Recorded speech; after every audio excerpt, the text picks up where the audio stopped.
This is considered an Expert Edition GPU by MSI, the RTX 4080 Super Expert Edition.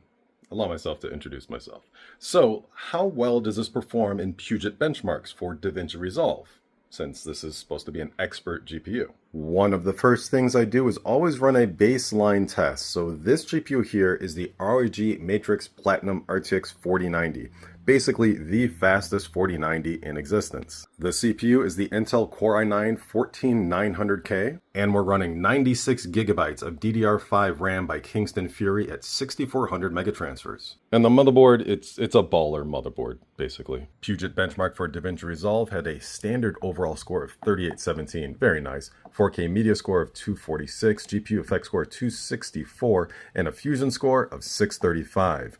Now the GPU, the RTX 4090 Matrix Platinum, topped out at 57 degrees Celsius, and the GPU memory junction temperature topped out at 72 degrees as well. The old GPU is removed, and now installing the RTX 4080 Super Expert Edition. So let's count the slots. 1, 2, 3. And if you want to use this PCI slot, you're going to have a rough time. Power on.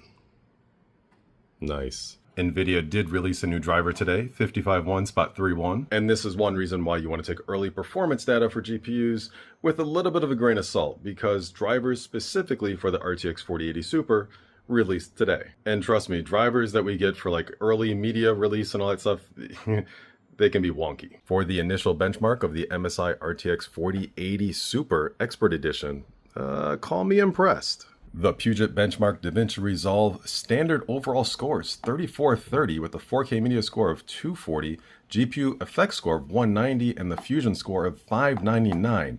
And the temperatures, the GPU only maxed out at 70 degrees Celsius, and the GPU memory junction temperature 72 degrees Celsius. That is impressive all around for an RTX 4080 Super. So what does that actually mean for the MSI RTX 4080 Super Expert Edition? It means that for DaVinci Resolve, depending on your video editing style and your workflow, you may actually not see any difference whatsoever between that and an RTX 4090.